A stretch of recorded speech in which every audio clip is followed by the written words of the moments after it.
What was the best marriage relationship advice you have ever received? Story 1. I'm one of those people that absolutely suck at knowing what to say when trying to comfort someone, and I'll always wind up saying something that just makes it worse. I think the best relationship advice I have ever received is that you don't have to always verbally comfort them, and you can still let them know you care by just being there, holding their hand, or just sitting with them while they're sad. This has saved me from saying the wrong thing so many times. Edit words. Answer. This is one of the things that made me fall for my husband back when we were dating. We were about to go get food and I was venting about the things I was stressing over. I got very upset and started crying. He didn't say a word at first and just held me until I was starting to feel better. It gave him time to find his words, and then he told me how we were going to fix the problems I was facing. A few months ago, my grandfather passed away and I experienced this again. I had been waiting on updates on my grandfather's condition, so I think he knew what had happened by the look on my face when I got off the phone and walked out of our bedroom. He ran to me and the tears started. He held me while I cried, probably for half an hour. He didn't have to say a word for me to know everything was going to be okay. Story 2.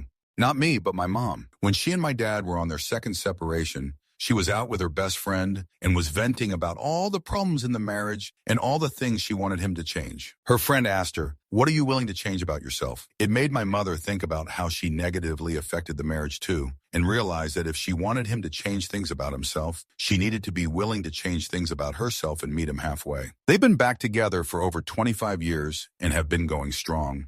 Story 3.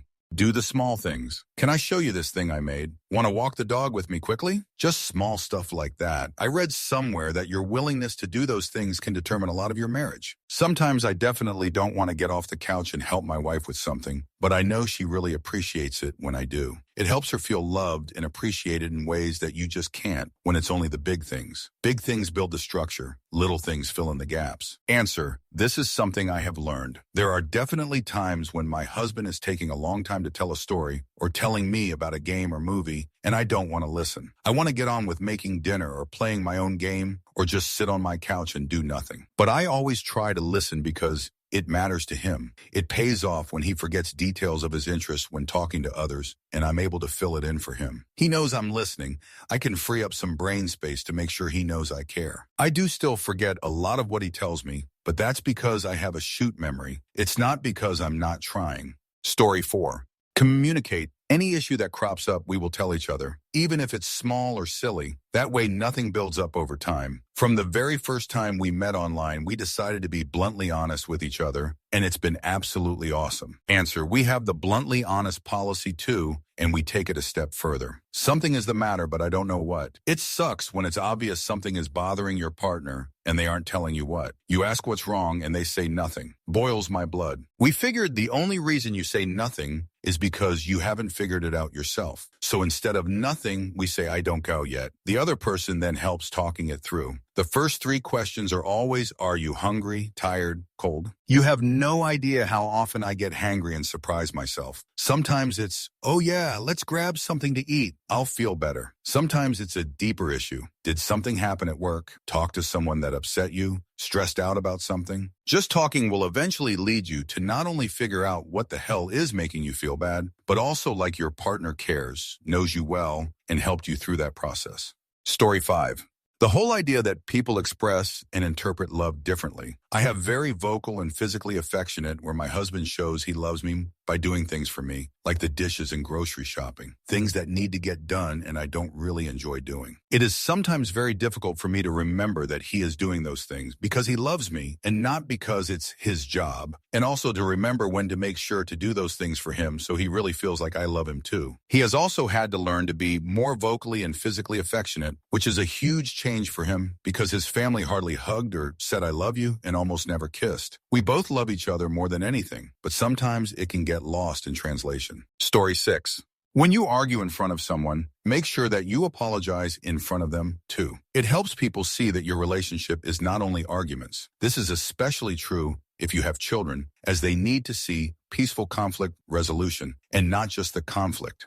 Story 7. I asked my dad the night before I got married if he had any advice for marriage, and And he said, yeah, it's nothing that profound, but it's stuck with me and has definitely prevented some unnecessary hardships. He said, choose to love your wife. What he meant is that marriage is a partnership, meaning that you work at a common goal together, and that is to stay in love. That can mean choosing to get mad about something the other one did, when in the grand scheme of things, it's not that bad, as long as it's really not that bad, of course, or choosing to look past it and remembering you love each other. Sometimes I feel like I'm pulling my weight more with stuff around the house, and I'm about to say something, and then I remember that line. Do I want to start an argument that could be really hurtful to her? Or do I instead maybe want to consider telling her how much I appreciate everything she does? Of course, there is the disclaimer that if there really were a huge imbalance of responsibility, something should be said. I'm just talking about how sometimes it's like, geez, I cooked, I did the dishes, I packed the kids' lunches, and got them ready for bed tonight. But then I remember it's just one night, and in reality, overall, we share responsibility really well. Make the conscious decision to not raise a fuss over one night and end up saying something you regret. This is not an excuse to not have conversations. A big part of being in love is being comfortable communicating with one another. Choosing to love the other one is part of the work that is relationships and marriage. We all want to believe that if you love someone, it should be completely organic and natural and shouldn't take any work, but choosing to love one another is sort of a nicer way of saying you have to work at the relationship sometimes. Story 8. When I got engaged, my old man told me, anyone can join the club. It's the dues that will eliminate you. I thought he was being dismissive or cynical, but he's kind of got a point. It takes effort and consideration and a degree of selflessness, which shouldn't be a fudge surprise, but seems to be more often than it should. Story 9.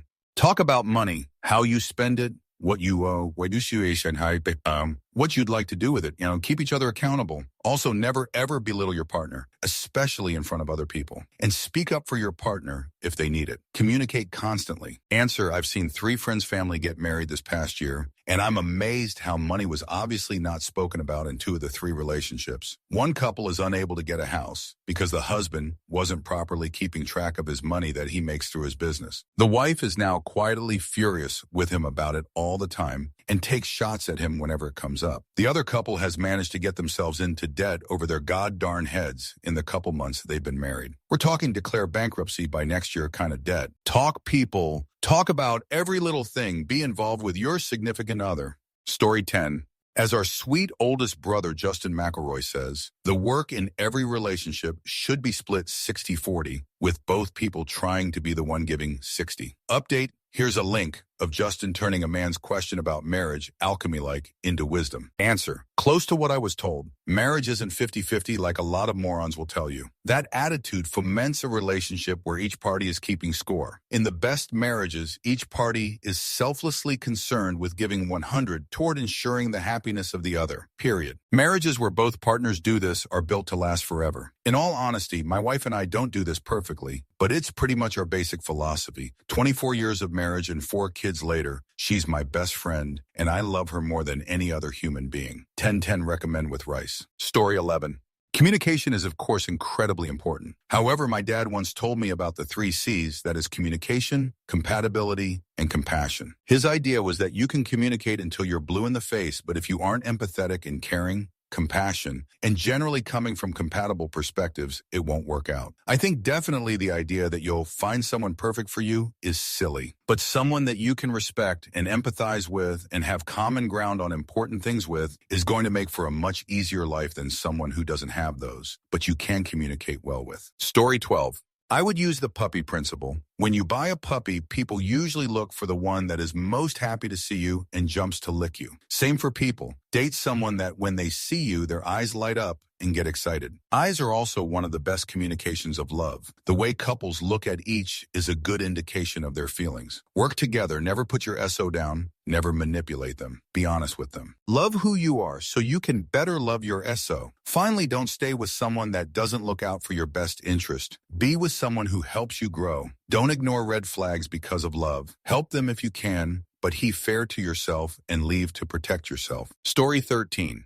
You should not have a relationship that is give and take. A relationship should be give and receive, because if you are taking, you are not giving them a choice. If you are receiving, then they are gifting you their love. And to make things work, you need to take all those things you hold against them, all the things that you don't like about them, the list of things you think about every day, Now forget about them. Because if you are constantly thinking about those things, then you will not see what good things they do for you. My lifespan psychology professor. Answer: that really depends what it is that you dislike about them. If they continually spend money you needed for house things, food, car repairs, etc. on booze or something, or randomly insult your friends all the time, those are types of things you can't put aside. Like for instance, I dated this guy once who absolutely refused to get along with my friends or even give them a chance. He wouldn't speak to them or acknowledge them when they were around. Even if we went out as a group with a bunch of my friends, he would say nothing to anyone, look at no one, and just look at his phone the whole time. He just decided he disliked them and that something was wrong with them within the first 0.5 of a second of laying eyes on them. There was nothing wrong with them. He would occasionally talk down about them when they weren't around. It bothered me, but for a long time I just said, hey, that's just how he is. I can't stress enough how much I regret wasting any time on that person. Story 14. Specifically relating to your wedding day, take some time for just the two of you away from all relatives and guests. You don't even see each other all morning. Then you spend the rest of the day with formalities, ceremony, speeches, and greeting guests you've never met before and may never again. The day flies by and you want to remember enjoying it with your new spouse.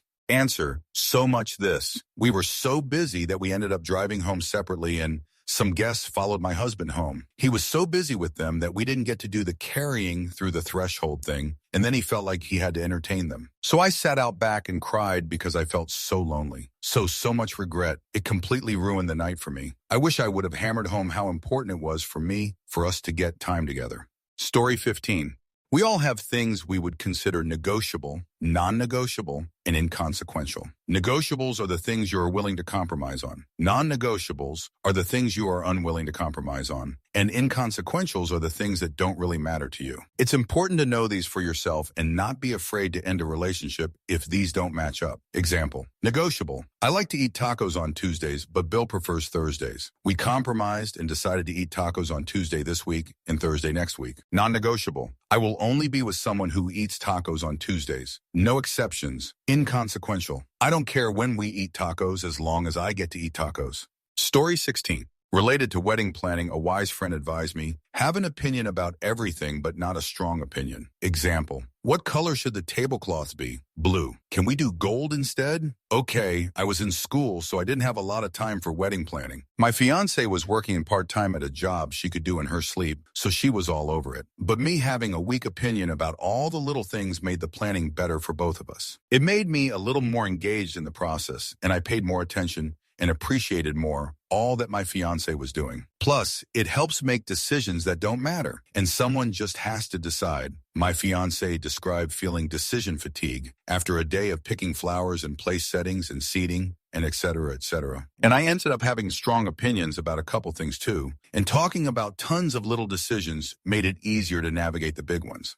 Answer: this is what is happening in my life right now. We bought a house and are completely renovating it down to the studs. I have learned to present my husband with 2 or 3 options for things like paint, kitchen design, tile color, etc. And he was able to pick what he liked after I had already narrowed the playing field for him. I know his taste and style choices are similar to mine, so it's easier for him to say, I like this, or I don't like that, than expecting him to actively come up with ideas from the beginning. Story 17. Best relationship advice my wife and I got was to go to premarital counseling before we got married. There were immediate benefits like a 50 discount for the marriage license, but it provided us the opportunity to get valuable insight from licensed professionals who were also married. We covered intimacy, making a budget, healthy ways to resolve conflicts, family, both having kids and dealing with extended family, and money intimacy again. It was such practical advice and information that set us up for success when we moved from dating to marriage. Story 18. I don't know if it counts,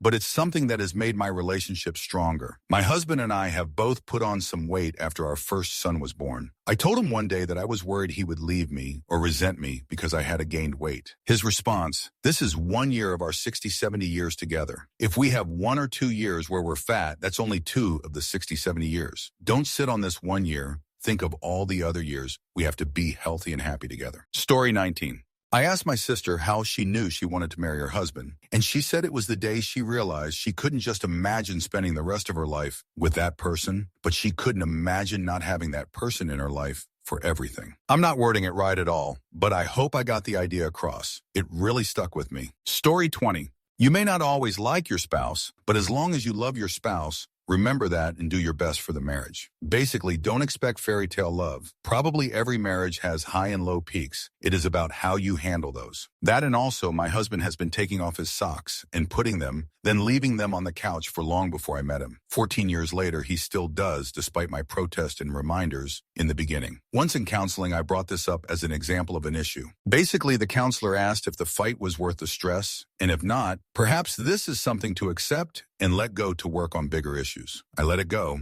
It was not worth the stress. Story 21. A good intimacy life makes up 5 of any marriage. A bad intimacy life makes up 95. Thanks, Grandpa, for making sure I knew how important a healthy intimacy life is for a healthy marriage. It doesn't matter how good the rest of the relationship is, bad intimacy, no intimacy, will eclipse everything else. Answer: so true. Been in the relationship for 15 years, have no intimacy to speak of for about 7, finally quit 2 months ago. And I actually kind of scared of the woman now, in a way. I wouldn't want to get back to something similar. Funny thing is, females kind of always paid attention or flirted with me. Not my wife, though. This year I said fudge it. So listen to this advice, guys and girls. Intimacy does make a huge difference to a healthy relationship. Story 22. Every couple has many sources of stress, but there is usually one big one. For most, it is money. It could be your kids, working hours, drinking, etc. The main source of stress should not be ignored until everything boils over. If you stress over money, sit down once a month and make a budget or something. Story 23. Make sure you have good friends. If your SO is your confidant, hangout buddy, lover, co-parent, etc., it might wear them out. There's nothing wrong with your SO being your best friend, but you'll put a lot of pressure of your SO if he is your only friend. Story 24. It's okay to go to bed mad. After sleeping on it, we usually realize how silly our disagreement was and start our day off fresh. This prevents us from saying things we don't really mean in the heat of an argument and being able to focus on what was actually upsetting us. And there's nothing quite like, I'm sorry about last night, I love you so much, make up intimacy in the morning. Story 25. A few things that were either conveyed to me or that I learned over time. Your SO doesn't have to do everything you enjoy doing. It's perfectly fine and even healthy to have a hobby or something that is your own. As long as your hobby isn't to get away from your SO, then you should have no problems. I.e., I love fishing and my wife dislikes it. She is always welcome to join me, but I'm going fishing regardless. Some things are worth standing your ground on, and some things it's better to concede. You've heard pick your battles, and it's been an ongoing saying for a reason. Finances, definitely worth standing your ground. How the other person puts up dishes or hangs clothes, unless it's damaging things, get over it. It's never okay to belittle the other party. You are equals in the relationship, and it's imperative that you view each other as such. I.e., my wife was unemployed for a while by choice due to crappy job market in the area, but she took care of other things while I was the primary breadwinner. Now that she is working again, we both share the household chores because we are on equal ground in the relationship, always. If your SO randomly blows up at you over something seemingly benign, it's almost never about that immediate event. There's a fair chance that something else has been eating at or just generally stressing them out, and this little event just set them off. It may be best to remove yourself for about 10 to 20 minutes and let them cool down. Then you can come together and talk it over and address the real problem. If you find yourself becoming jealous, there is likely one of the issues at play. 1, you have issues trusting your SO, and that needs to be talked about between both of you. 2, you are possibly subconsciously afraid you don't treat them well enough and are afraid that are seeking to have that void filled by someone else. If you are treating them as well as you possibly can, but still feel this way, then it's something you need to seriously talk about with your SO. Seeing a theme here? Chapter 3. It could be that a lack of communication between you means that you aren't reassured about your SO's feelings for you and their commitment to you. Again, talk about it. Try new things together. Each of you pick something that both of you will try together. You may find that both of you enjoy it or just one of you enjoys it. And now you have a new hobby for the first bullet point. Do this when things start to get stale and/or complacent. You may always love your SO, but you may not be totally into them all the time. Your relationship will go through phases where you are really into each other, followed by cooling phases that border on indifference to each other, kind of like having a roommate. Don't panic when things cool off because it's going to happen with someone that you are with for hopefully decades. It doesn't mean your relationship is ending. It's just one of the phases. Just don't let the cool phases last indefinitely. As others have said before, love is a verb. Show you love them by doing things for them, telling them often that you love them, showing a genuine interest in their day week, trying something that your SO enjoys, thrift shopping, hiking, video games, etc., and make sure they know that you are wanting to try it out because it's something they enjoy and you want to see if they enjoy it too. Talk out your problems. Failure to adequately communicate will almost guarantee failure. Story 26. Lower your expectations. Not about the person, but about situations. It'd be great to come home from work and have the house clean, dinner on the table, and my boyfriend standing there with a glass of wine. But often he's working late, or just got laundry started, or is too tired, and we're just going to order takeout and try to ignore the mess around us and try to unwind. If you walk in expecting a perfect picture, you'll be disappointed. Be happy when it happens, but if it doesn't, just be happy you're with someone who will put up with the mess. Story 27. This is advice I give, not receive. Spend time reflecting every day on why you chose your partner and experience and assert gratitude for those aspects. It makes your partner feel good and reminds you of what you love rather than focusing on petty stuff that might annoy you. Also, hold hands when you walk together. Story 28. From my grandma shortly before she passed away, she held up a tissue box in such a way where one person could see the hole with the tissues and the other would see the writing and whatnot on the back. The tissue box represents issues that come up in the marriage. One person looks at the box and says, "I see tissues." The other person looks at it and says, "No, there aren't any tissues. There's just cardboard with writing on it." Neither person is wrong. They just have a different perspective on the same issue. Instead of fighting about who is right or wrong, work together to look at the whole issue so you can fight it as a team, not as opponents. Story 29. From mother-in-law, verbatim, marriage is very, very, very, very, very, very, very hard work. At the time, 10 years ago, I was newly married. Thought she was just jaded and bitter after 35 years in an unhappy marriage. Turns out she was all kinds of right. Marriage is insanely hard work at times. Totally worth it, but it is hard. Story 30. My grandmother had horrible dementia, and me and my wife went to visit her after the wedding in the home hospice. She barely knew who we were, couldn't remember a thing, but she has a real moment of clarity. She was talking about wubby-woo-woo or some distance memory as if she could see it, and then stops. Then she says in a crystal clear voice, very deliberate, Wiman's wife, don't take marriage advice from anyone, make your own. Then she fell back into a stupor blabbing about something. I never truly saw her again. I saw her body but never her soul after that. Story 31. The most important person in your life should be your spouse. Your parents will grow old and eventually die. Your siblings will eventually move away and carry on with their lives. Your children will eventually grow up and move out. And the only person left when you're old and gray will be your spouse. Answer, if my brother or I talked back to my mom or something like that, my dad would say, no one talks to my wife that way. It was honestly more effective than saying, don't talk to your mother that way, because little kids often don't respect their parents. But for some reason, framed that way, it made us see the gravity of our actions better. It also made it clear to us whose side he was on. They obviously would do anything for us and made that clear, but they were each other's first priority. Story 32. Fellow guys, don't stalk your girl's social media or Facebook page. Thirsty guys liking and commenting on her pictures should not be a threat to you. She is with you for a reason. Don't be insecure and check her messages. Actually, this goes for both sexes. Story 33. I was told by someone I respect that me and my husband were family now, and that family now comes first. My parents and siblings and my in-laws all come second. It was very freeing to me to know that it's not selfish of me to prioritize my marriage and my husband over the rest of the family if conflict arises. Story 34. To not confess the details of every little run-of-the-mill spat to someone else, i.e. a mother. Even when you and your significant other reconcile, that information is out there and, depending on how you tell your side, can damage how that person sees your SO.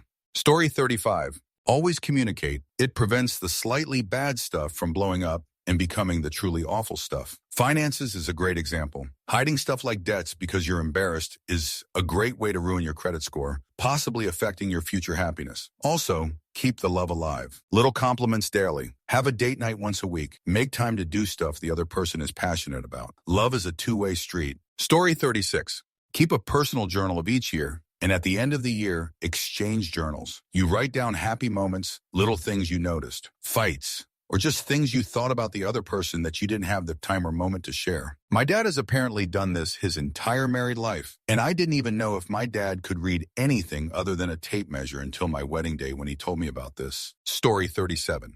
The minute someone starts to keep score in the relationship is the minute the focus has shifted from the success of the relationship to the success of that person. The minute that happens, the chance of the relationship failing increases tenfold. Don't keep score. Story 38. This is going to be buried, but fudge it. The advice was from my mom after I got out of a toxic relationship. Don't rush it. Become happy with yourself first and find someone else who is happy and share your happiness together. Those who search for happiness in others end up being mad at their SO when they ultimately aren't happy themselves. She was right. If you are not happy with yourself, you will start to resent the other person for not making you happy. Story 39. First, once you have kids, a relationship is forever. You will always have to be around that person, at least sometimes. Choose someone you can be civil with, even if you end up despising one another, because adults don't have the right to fudge up their kids' lives just because they can't grow up themselves. Second, anyone who doesn't take part in protecting your future, which includes your health and any other potentially life-altering choices, has no business in your life. Even as a one-night stand, someone who respects you as a human will help you protect your future. And if they don't respect you enough to do that, they aren't worth your time. Finally, a relationship is about two people learning how to be around one another as individuals. Marriage is about being two people together as part of your community. It's not about two individuals. It's about the unit. You participate in your family, in your church, if applicable, in your friend groups, and under your government as that unit. To follow, a wedding is not strictly about a couple. It's about transitioning from being two unique people who happen to like each other into being that socio-political unit. Marriage will not change your relationship to each other. It won't make it more permanent, more solid, or more committed, or more happy. It does, to a certain extent, change your relationship to the world. Sometimes people confuse the two. Edit to add, and if you're participating in the community, that community should be making an investment in your marriage too. Your family, your congregation, your government, whatever. They should want to help you continue on as that unit of community you've started. That's why we have guests at weddings. They are making a promise to help preserve the couple too. Story 40.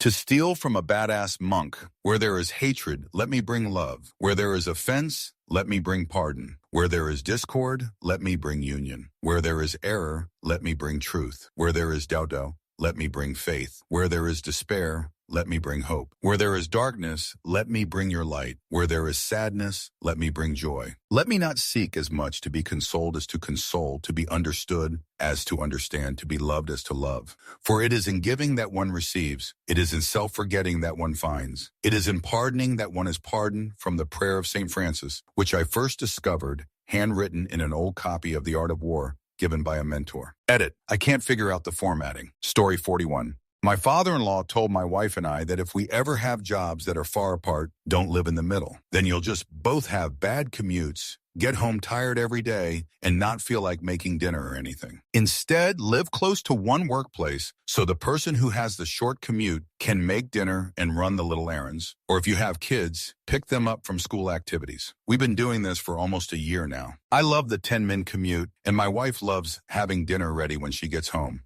Story 42.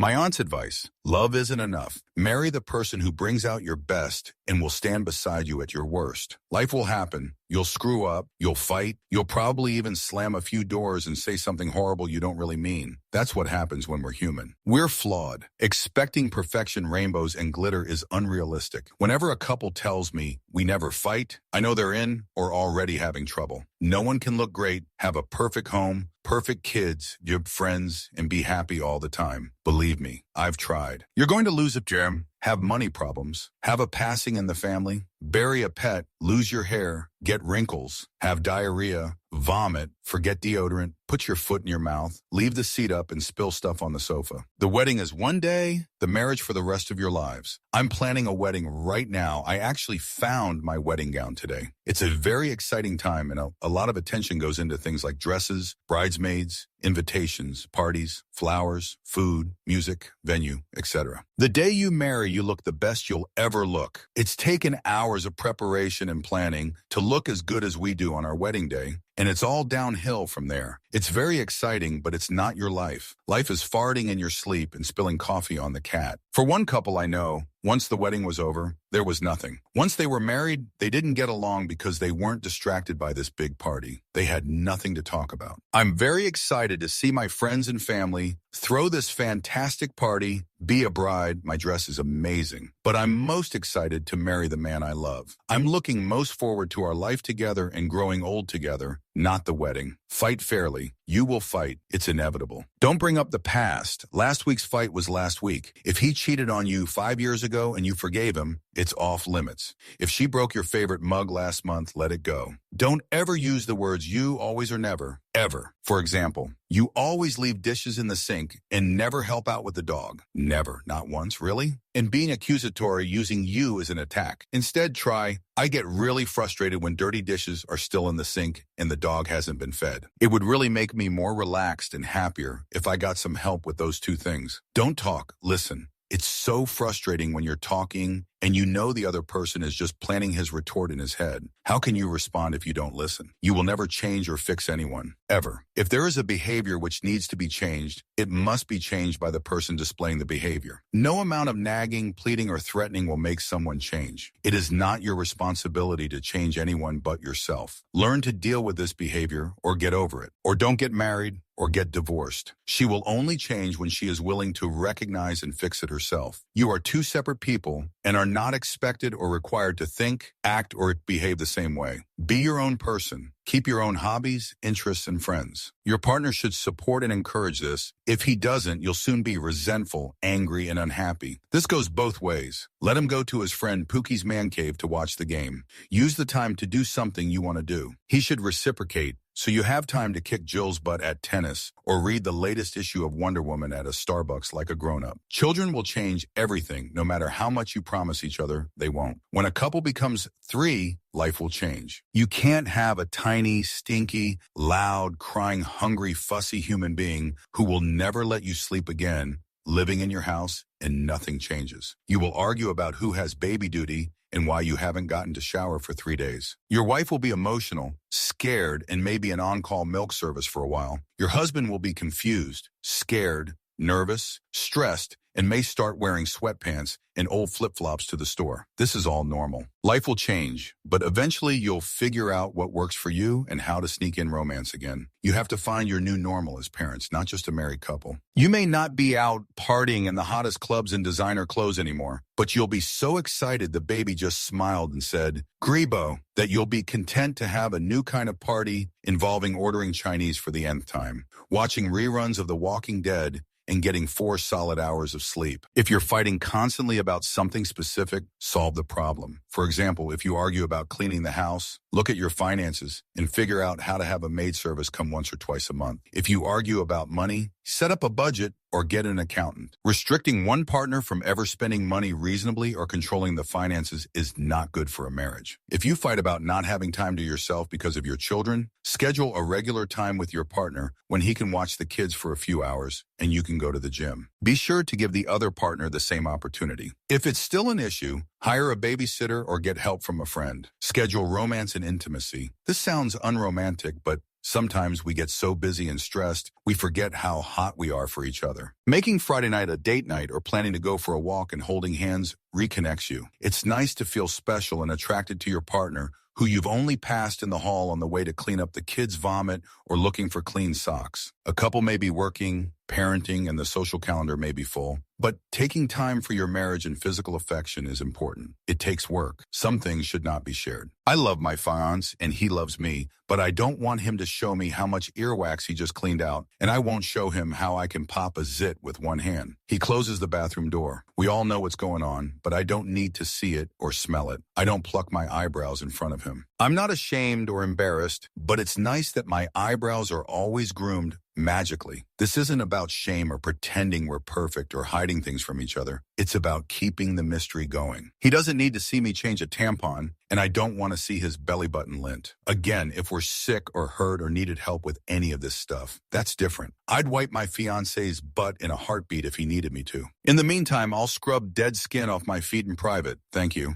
Being married means accepting all of someone, their their flaws and ugliness, not just the good parts. Finding the person who brings out your best and stands beside you at your worst is key. Story 43. Always answer the phone when your husband/wife is calling, and when possible, try to keep your phone off when you're together with your spouse. Never talk badly about your spouse to other people or vent about them online. Protect your spouse at all times and in all places. Story 44. I was driving an old friend of mine home and we got on this subject. He said, "A wife needs to know how much she means to you. Tell her you love her every day. Tell her she's beautiful. Do that and you'll figure out the rest." He died suddenly 2 days later of complications from diabetes. A year later, I met an amazing girl that changed everything for me, and we've been married for almost 5 years. We have a great marriage, and I make sure to do what he said. Miss you every day, Julius. Story 45. Anyone can cheat. It is important not to put yourself in the situation where you can cheat. For example, it's hard to turn down a partner when you've been drinking and alone. So don't get into a situation where you are drinking and alone with this person. Edit, I stand by it. People are taking it to extremes, but I still support it wholeheartedly. Edit 2, this is more about the potential of cheating. It's not putting yourself in a situation where cheating is a possibility. Being alone with a member of the opposite intimacy does not mean you are putting yourself in that situation. This is more about avoiding the potential for cheating. Story 46. From my mom, if you're living together and basically married anyways, and they make more money than you should just get married. Because if you stay married for 10 years, then you can collect Social Security survivors' benefits when they die. From my dad, marry someone nice. Story 47. From my good old dad, don't marry to improve their family's genes. Marry to improve ours. Usually followed by jibes along the lines of, well, why did mom marry you then? Jokes aside, it's not just how much you love each other, it's also how long you love each other. There are some days that you just don't feel like being all romantic or just aren't up to companionship, especially for introverts. And yeah, arguments happen sometimes. But the important thing is that at the end of the day, you're there for each other and you're comfortable with each other. You just keep loving each other every day. Story 48. I got a handful of great tips from my parents who are at 45 years together and still moony-eyed for each other. Never go to bed angry. You don't need to take this 100 literally, but it does mean address all of your problems as soon as possible. Not doing so allows them to fester and grow from a small argument to a giant relationship-ending blowout. Marry your friend. I don't necessarily mean go find your BFF and propose to them or date from your circle of friends, but so many people skip straight to a relationship and fail to form a good foundation with their partner. Make sure something is there beyond intimacy. If you argue, remember to keep it civil. You're mad at them for something, but not their existence. Some things can't be taken back no matter how much you apologize. Don't insult your partner in the heat of the moment. Story 49. The idea that you're supposed to be head over heels infatuated with your spouse, 247, is complete bullshit. There's nothing romantic about disciplining a screaming 3-year-old or repainting the deck. You are not the most important person in the relationship. If you can't see things from their perspective and/or empathize, shoot will never work out. Say what you fudge mean when you mean it. Story 50. When in doubt, apologize. Even if you're right, even if the other person started it. If you are willing to put aside your ego and need to win the argument, you can de-escalate most disagreements. Also, relationships aren't about you. They are about the two of you building something together. Your goal is to create a strong relationship, and as long as that happens, you will be fulfilled. Story 51. This will get buried, but what the heck? Don't try to fix her problems. She just wants you to listen and say, that sucks. I'm sorry. The source of this advice is my wife. Now, when I try to go into fix-it mode, she can remind me that she doesn't need me to fix anything, just to listen. Story 52. Don't stop engaging with each other. If he turns to me and says, hey, let me tell you about this article I read, or let me tell you about work today, it's better for me to stop what I'm doing and give him my attention for a minute, rather than to say, not now, honey, I'm not interested. Story 53. Communication is everything. So is friendship. I learned this the hard way. I was married before and not to my best friend or someone I could really communicate with about everything. Marriage crumbled, but I learned a great deal and very thankful for that experience. Story 54. Look at your parents' relationship. Did it last or not? Was it mostly good or bad? How did they behave with each other? You probably act a lot like them without even knowing it. Take a moment to reflect on that and decide which aspects of their marriage you want or don't want to see in yours. That process really helped me and my SO to make our relationship better. Story 55. A good friend married to her husband for 38 years. They're still insanely in love with each other. Not saccharine-like affection, but their spark is still obvious. I asked what the secret to their marriage is. She told me, most women dislike me for saying this, but it works for us. Our children never came first, like you hear most other parents talk. My husband comes first, and I come first with him. When mommy and daddy are happy, everyone else is happy. Their 3 adult children are well-adjusted and in long-term relationships. They must be doing something right. Story 56.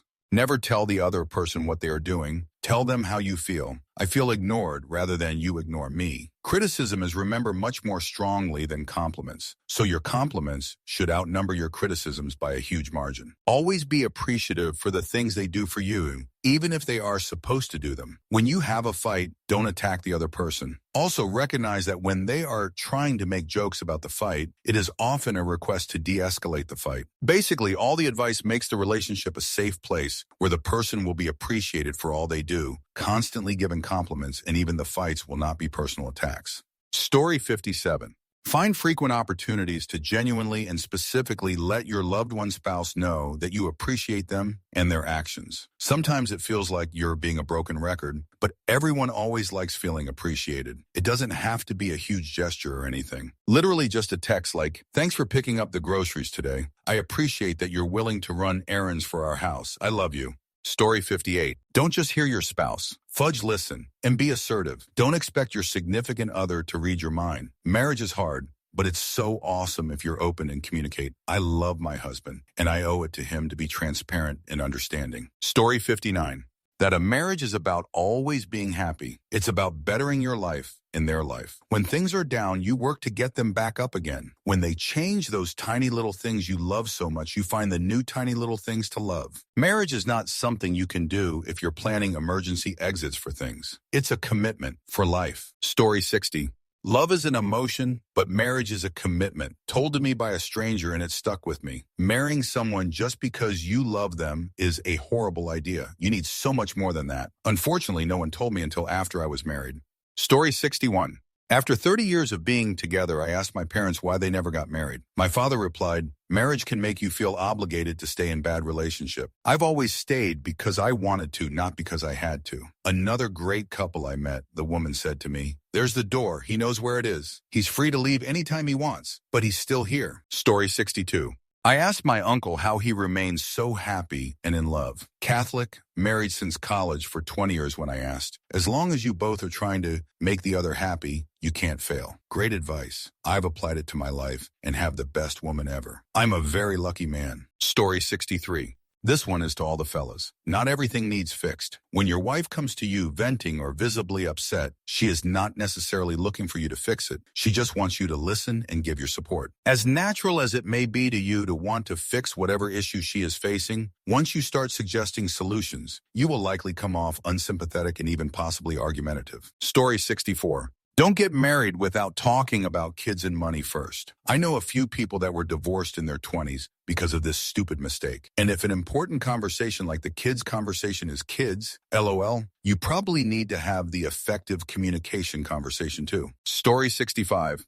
I dislike the advice of don't go to sleep mad. Go to sleep mad. Seriously, sometimes you need to just step away and get some sleep. When you wake up, you will both realize what idiots you've been. I've made things worse many times by not wanting to go to sleep mad, but things got a lot better as soon as I started saying, "Look, we are tired, we both love each other, let's go to bed and pick back up in the morning." It drops at argument times in half or more. Story 66. Aside from all the trite stuff we've heard 1,000 times, I am not married. The one that sticks with me is one from a long Imgur post I read once. It was a guy who was divorced and one of his family members was about to get married. The family was going around the room providing advice, and after skipping the first go-round, it was his turn again, and he realized he had none. He made a post of don'ts instead of do's. The one that sticks with me the most is don't stay an all weekend 2 weekends in a row. He recognized that sometimes you need rest, but if you have zero plans the very next weekend, at least get out and go to dinner. Story 67. I have 2 sets of relatives who made 65 years of marriage. The one thing I see them do most often is choose their battles. They definitely disagree at times, but they just let go of the little things. They know what's important, and when that battle comes up, they find a time when they can physically stop doing everything else, sit down across from each other, and discuss with a sense of calmness, compassion, and kindness. My partner and I have adopted this kind of like a pause button. We make sure we've eaten and had some time to calm ourselves before tackling big issues. Highly recommend. Story 68. Love each other, always. Sounds basic, but it's the key to everything. There are days you won't like each other. Hell, days you might even dislike each other. You will go to bed mad. You will occasionally think your spouse is a dumbass. You will be selfish. You will give too much. But in all of that, you still love each other. You enjoy each other's company. You encourage each other, support each other's dreams, even if it means putting yours off for a while. I was with my husband 19 years before he was eliminated. There were days when I thought I could eliminate him, but then there were days when I thought my heart would burst from loving him so much. Even he hadn't passed. I know we would have been together for the rest of our lives. Anyway, I'm rambling, but my point is there is no real secret. If you love that person and they love you, treat them the way you want to be treated in a relationship and just love them. Story 69. Late to the party, but dating someone with mental health issues can be really challenging. Speaking as the person in the relationship with them, always at least try and remember that I'm really upset with myself, not with you. I put it to my girlfriend this way. There's another guy in my head. He says really mean things to me all day. He tells me I suck, that I'm not worth it, that I don't deserve you. Every day is a fight against him. If I say something out of character, if I say something negative, it's him winning a little more that day. It's not you. It really isn't. When I get clearer, I can explain myself, but sometimes I'm spending so much energy trying to shut him up, I can't focus. She said that helped her understand my moods and that she just felt like she was the problem. And knowing that it's not the case helped with our communication and talking about it. Just food for thought if your SO has depression, anxiety, etc. Story 70. My aunt told me this one. Be yourself and take time to know your SO while dating because marriage should just be a long-term date. She told me that my uncle while dating would meet all her preferences and requests. But once they got married, it was a different story. It turns out they have very different tastes, interests, and personalities. They are still married, but it's rough times. Story 71. There is a word that starts with the letter D that means the end of a marriage. That word does not exist. The very concept does not exist. Enter your marriage with the view that nothing will ever end the marriage except passing. Expect success, not failure, and success comes. Story 72. Best advice I've received. If you're arguing or in a fight, before you say anything, think, why am I saying this? Is this going to help the situation or do I just want to say this to win a point? Anyone can inflict damage in an argument with a person you know as well as you know yourself. That's easy. It gives you a split-second thrill, but you'll both survive and come out better for it if you slow down and ask the questions above. Story 73. We set ground rules. 1. No name calling in an argument. It takes it from productive engagement to personal fight, and you can never take it back. 2. Never sleep on the couch because of emotion. It's okay if one snores and the other doesn't. One has a contagious disease, the flu virus, but not because you are angry, set, upset. 3. Make up and say I love you before going to sleep or ending phone conversations. No one is guaranteed tomorrow. Story 74. My wife and I have one rule. We can say anything we want to each other except shut up or any variation of that. Whether or not we agree on something, neither have the right to tell the other that their opinion is not valid. It has worked well for us for 25 years. Story 75. My mom and stepdad both grew up in this little town in Nebraska and dated in high school. His family moved away, but they kept in touch over the years. When my mom was in her late 30s, they reconnected at a high school reunion even. Mom moved to his city, they dated for a while and got married. Around their 25th anniversary, my mom gave me this nugget of wisdom. I have always loved him. I'll never stop loving him. But there have been more than a few months in there, maybe even a stretch of a year or two, where I didn't like him very much, and I finally learned that's okay. Story 76. Never move for an SO. And that's how I ended up stranded in a foreign city with no friends or support system. Some lessons are better learned, I guess. Not to say that you shouldn't move with an SO, but don't do it if your only purpose is to follow them. Story 77. Learn how to attack the problem without attacking the other person. In an argument, try to understand the other person's point of view. Don't just try to win the argument. Sometimes it's more important to be kind than it is to be right. There is a biorhythm to love. You will fall in and out of love with each other over the years. Continue to do loving things, even if you don't feel like doing them. Brag on your spouse in public. They might not want to mention their promotion for fear of sounding arrogant. But if you say, hey, tell everyone your good news, it prompts them to blow their own horn without looking like a jerk. Okay, last one. When you get married, you have a mental image of what your spouse should be or what marriage will be like. One day, your spouse is not going to live up to that image. You can either destroy your spouse or you can destroy your ideal image of what your spouse should be. Why do you ask? Are you getting married soon? Story 78. 1. Say to him/her, well, I'm certainly not going to get into an argument about petty issue, but it bothers me. Saying your annoyance out loud and right away while pointing out that you value your relationship above the issue is very helpful. 2. Keep separate accounts for discretionary funds or just separate accounts altogether. It is absolutely none of my business how my wife spends her money, and I don't ever look in her purse. That's a diplomatic bag as far as I'm concerned. Really consider prenuptial agreements that are fair but generous with each other. 3. Never shop for swimsuits or jeans with your wife. Shop with her for everything else and buy her some great shoes from time to time. 4. Don't keep score. You'll figure this out. Just don't do it. You won't win. 5. Say no when you want to say no. It's very easy. Babies say it as one of their first words. 6. Communicate clearly. Say what you mean. 7. Keep a joint calendar. Keep some days clear. 8. Go to baseball games together. 9. Switch chores once in a while. 10. Don't ask her where she's been. It's none of a gentleman's business. 11. Wash her car. Learn to cook a few dishes excellently. Perfect 1 or 2 and build on it. 13. Don't ever have a temper tantrum in his presence. 14. Neck massages and the occipitalis muscles on the bottom of the skull. Learn them. Foot massages while watching TV. Do it. 15. Talk to each other about intimacy and set aside time for each other. Story 79. I know this will be buried, but hopefully someone sees it and understands the importance of it. Someone once told me to treat my husband/wife like I would treat my best friend and to treasure them above all else, including my kids, because no matter what time passes, they are supposed to be by you. Friends and family and kids all go with time, but your husband or wife is forever and should be treated like a gift. Story 80.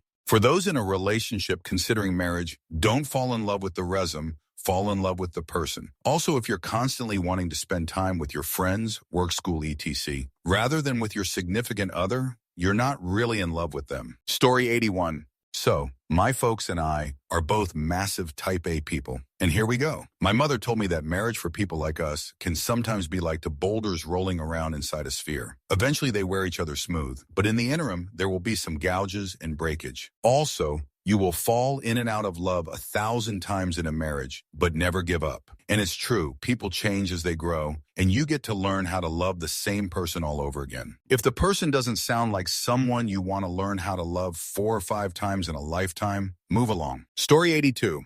Have intimacy. It sounds so fundamental and obvious, but from a man's perspective, the initial excitement of a new partner can die very quickly, and suddenly you enter a stage where you try and avoid the effort of shagging for reasons you don't even understand yourself. When you enter that stage, just stop. Think about whether you really are too tired that night, or whether work is really that stressful, or whether you really need to watch that next episode of Game of Thrones, House of Cards, Breaking Bad, etc. Just go and fudge your girlfriend, and it's 1,000,000 times more enjoyable than anything else. It may not seem that way when you have the option to play Rocket League for 8 hours straight instead, but it is. Trust me. Story 83. Never blame or use your SO as an excuse for not hanging out with your friends. If you make a decision, own it. Even if the reason is because of your SO placing blame on them, will only lead to your friends resenting them. Plus, taking ownership of your actions is a solid game plan. Wife's cousin told me that the morning of our wedding, I've caught myself several times wanting to blame my wife for not going out with the boys.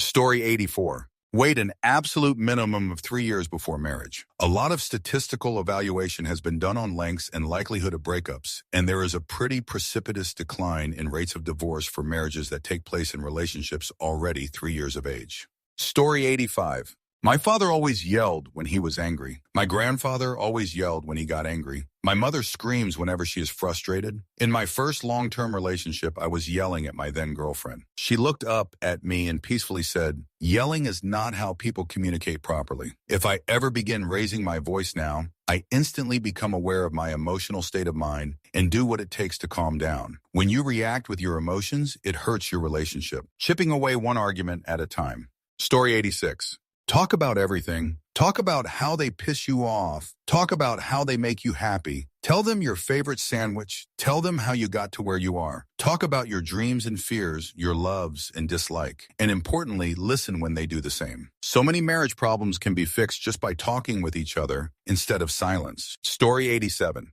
I've been married over 20 years. The secret to a successful marriage is to sleep in separate beds, preferably in different rooms. Getting a good night's sleep without being interrupted by your partner, turning, farting, getting up to go to the bathroom will do wonders for both your dispositions. Story 88. When you are on the losing end of an argument with your wife, simply respond, "Yes, dear," to avoid a larger argument. You can always go back later when things cool down and explain yourself better and possibly change your opinion. But in the heat of the moment, it is best to diffuse and pick up later than continue going at it with an angry woman. Had one of my clients, very old man I was doing a roof for, tell me this 2 years ago. It might not go along with the way things are spoken about currently in regard to marriage equality in the sexes, but it darn sure worked for me and my wife. Story 89. That marriage is not agreeing to be with one person for the rest of your life. It's about agreeing to go on a journey together and seeing who you both turn into. You aren't going to be the same person in 20 years. You just aren't, and neither is your partner. Don't look for someone who you're perfectly compatible with now. Try to find someone who has potential to help you grow and who you think you can help grow. Story 90. This advice was helpful to me as someone who can get annoyed with someone I spend a lot of time with, and it helps me a lot. Treat your partner like you treat yourself, and don't sweat the small stuff. I.e., if I broke the vacuum, I wouldn't waste too much time beating myself up over it, being mad, asking myself why I broke the vacuum, etc. So if your partner breaks the vacuum, it's so not fair to ask him why he broke the vacuum, why he was careless, what happened. People make mistakes. Spilled juice, scratch the car on the mailbox, etc. I think when tensions run high or you're not thinking straight, it's easy to start thinking that your partner did something wrong on purpose. It's not a big deal and not very harmful to make your partner out to be the bad guy when really they did something you could just have easily done. Moral of the story, you are one. You are on the same team. Story 91. 1. Communicate about everything, even what you think may be the little things. 2. It's the simple little gestures that are the glue in a relationship. Just letting them know via text message, "I'm thinking of you." About once a day goes for miles versus a once-a-year gesture on Valentine's Day. Story 92. Marriage is not 50-50. It should be 1,100. Interpretation. If you are in a relationship, not just marriage, be willing to put in 100 of the work. Yes, both people need to do their part, and you should be wary of anyone that doesn't want to put in 100. But there will be times where you have to do a lot more than your partner. As a married man, I can assure you this is more than advice. It is pretty much the requirement for any successful relationship. Story 93. My professor told our class to have a passive-aggressive talk in a public space every so often. He says it works between him and his wife. He gave the example of it. They went to Starbucks and he said he liked how his wife was doing something but disliked how she did this. Then the wife would say, "I like how you are trying to clean more, but you need to work on something else to improve." If you are at Starbucks, it won't ever blow up into a fight. Story 94. Don't embarrass your spouse or run them down in front of people. When going for advice about marriage, do it in a way that is respectful and helps to heal marital problems. My sister says that if you create a crack at the door to your marriage, someone will start with putting their foot in the crack until they've completely pushed their way into your marriage. Basically, while you're seeking advice, don't run down your spouse and give people fuel to help destroy your marriage bit by bit. It's served me really well thus far. The truth is that your single friends want you to be single again, and your miserable friends with failing marriages secretly want yours to fail as well, so that they have company. Counselors exist to give unbiased advice, while going to people you know, plant seeds for the end of your marriage to grow. Story 95.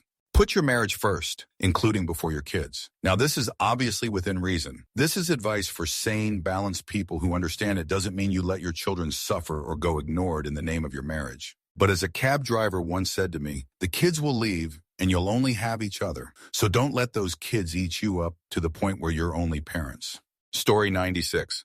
If you can't make yourself happy and take care of you, how can you do that for someone else? Mom told me this when I was a kid, and I'm glad I listened. I'm happy by myself and have enough confidence in my worth, what I bring to the table, to eject that to someone else. Some people think that someone is just going to magically make them happy, and that's not the case. Story 97. I'm super late to the thread, and it should be Thursday, but the link below should answer almost everything everyone needs to know about successful and failed marriages. Mark Manson from Business Insider asked 1,500 people what made their marriages work and fail. I've been married almost 5 years, and his readers' responders are spot on. Story 98. People might tell you that sometimes things just don't work out. Sometimes people thought they were good for each other, but then they changed and couldn't stay together. Sometimes people will say that circumstances force them apart. This is all bullshit. There is only 2 requirements for any marriage between any 2 people to work eternally and without fail.